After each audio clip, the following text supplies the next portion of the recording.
Halo semua, perkenalkan, nama saya Oktaviani Caroline Walean. Saya adalah calon guru penggerak Angkatan 10, Provinsi Sulawesi Utara, Kabupaten Minahasa. Di video ini, saya akan memaparkan kesimpulan dan refleksi pemikiran Ki Hajar Dewantara pada modul 1.1 koneksi antar materi. Pada dasarnya, pendidikan dan pengajaran adalah dua hal yang berbeda. Mengapa? Karena pengajaran adalah bagian dari pendidikan. Sedangkan menurut Ki Hajar Dewantara, pengajaran adalah proses pendidikan dalam memberi ilmu untuk kecakapan hidup anak secara lahir dan batin.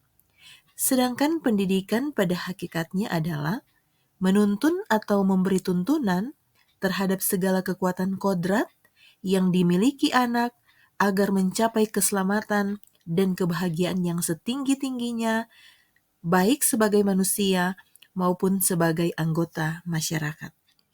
Jadi sangatlah jelas bahwa pendidikan menciptakan ruang bagi murid untuk bertumbuh secara utuh agar ia mampu memuliakan dirinya dan orang lain serta hidup menjadi seorang yang mandiri.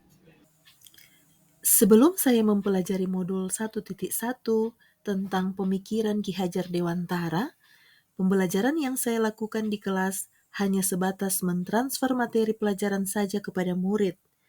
Saya beranggapan bahwa ketuntasan dalam penyampaian materi itu jauh lebih penting daripada memahami karakteristik murid.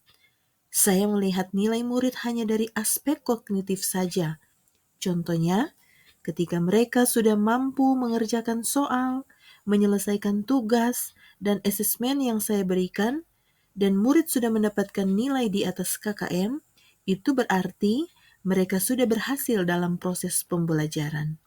Selain itu juga, saya menganggap murid adalah objek pembelajaran, sehingga pembelajaran yang saya lakukan selalu berpusat pada guru, atau menggunakan metode teacher-centered learning, yang pada akhirnya itu melelahkan saya sendiri sebagai guru, karena belum menggunakan metode mengajar yang bervariatif dan menggunakan student-centered learning. Sebelumnya saya tidak terlalu peduli apakah murid paham atau tidak tentang apa yang saya ajarkan. Fokus utama saya adalah lebih ke ketercapaian materi dengan pertimbangan materi yang saya ajarkan, yaitu mata pelajaran matematika cukup banyak di setiap semesternya. Saya lebih menyuruh siswa untuk menghafal materi dengan berpikir materi dapat dipahami dengan seutuhnya. Sehingga saya merasa gagal dan mengeluh jika banyak siswa yang tidak tuntas setelah melakukan evaluasi dan asesmen. Namun, setelah saya mempelajari modul 1.1 tentang pemikiran Ki Hajar Dewantara, saya sadar bahwa apa yang saya pikir dan saya lakukan selama ini adalah tidak tepat.